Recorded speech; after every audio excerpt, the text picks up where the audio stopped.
కొంగ ఎండ్రకాయ. అనగనగా ఒక ఊళ్ళో ఒక సరస్సు ఉండేది. ఆ సరస్సు నిండా బోలెడన్ని చేపలు ఉండేవి. వాటితో పాటు ఒక ఎండ్రకాయ కూడా ఉండేది. అలా అవన్నీ సంతోషంగా ఉండగా ఒకరోజు ఒక కొంగ వచ్చి ఆ సరస్సులో ఒంటికాల మీద నిలబడి దొంగ జపం మొదలుపెట్టింది. ఇదేంటో కొత్తగా ఉందని మన ఎండ్రకాయ ఆ కొంగ దగ్గరికి వెళ్ళి, కొంగ మహాశయ, ఇదేమిటి ఇలా ఒంటికాల మీద నిలబడ్డావు అని అడిగింది. అప్పుడు కొంగ, నేను పూర్వం చాలా చేపలను తిని పాపాలు చేశాను.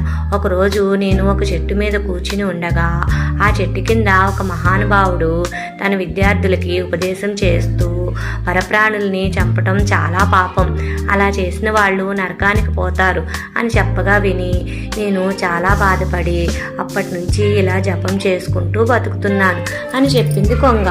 ఇది విన్న చేపలు కూడా చాలా సంతోషించాయి. సరే, ఇలా కొన్ని రోజులు గడిచాయి. ఒకరోజు కొంగ విచారంగా వచ్చి ఏడుస్తూ దొంగ కన్నీళ్లు కారవటం మొదలుపెట్టింది. అప్పుడు చేపలు వచ్చి, ఏమిటి కొంగగారు, ఎందుకు అలా ఏడుస్తున్నారు అని అడగగానే మన కొంగగారు, అయ్యో, ఇప్పుడే కొంతమంది జాలర్లు మాట్లాడుకోవటం విన్నాను. కొన్ని రోజులు అయ్యాక వచ్చి ఈ సరస్సులో చేపలన్నింటినీ వలవేసి తీసుకుపోదామని మాట్లాడుకుంటున్నారు.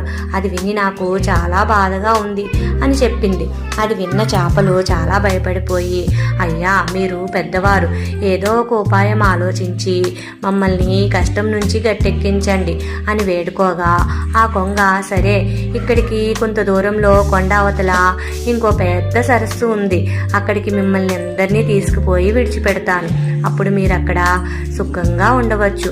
మీరు జట్లు జట్లుగా నా ముక్కుతో గరుచుకుని పోయి అక్కడ వదిలిపెడతాను అని అనగానే పాపం ఆ పిచ్చి చేపలు నెమ్మదిగా కొన్ని జట్లుగా తయారయ్యి అక్కడి నుంచి వెళ్ళిపోవటానికి తయారయ్యాయి. ఇలా కొన్ని చేపల్ని తీసుకుని మన కొంగగారు అలా కొండ మీదకి వెళ్ళి తినేసి చక్కగా వచ్చేసేది. అప్పుడు చేపలన్నీ అయిపోతుండగా మన ఎండ్రకాయకు కూడా భయం పుట్టి, నేను ఒక్కదాన్నే ఇక్కడ ఉండలేను, నన్ను కూడా తీసుకుపో అని అడిగింది కొంగని. కొంగ సరే అని దాన్ని కూడా తినేద్దామని తన ముక్కుకి కచ్చుకుని ఆ కొండ మీదకి బయలుదేరింది. మన ఎండ్రకాయ గబుక్కుని కిందికి చూసేసరికి ఆ కొండ మీద చేప దుమ్ములు ముక్కలు కనపడ్డాయి.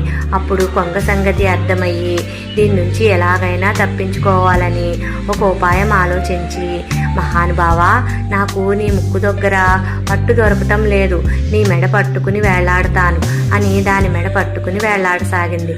కొంగ అలా కొండ మీదకి దిగగానే మన ఎండ్రకాయ తన వాడి కత్తెర లాంటి చేతులతో దాని మెడ మీద కొరికి చంపివేసి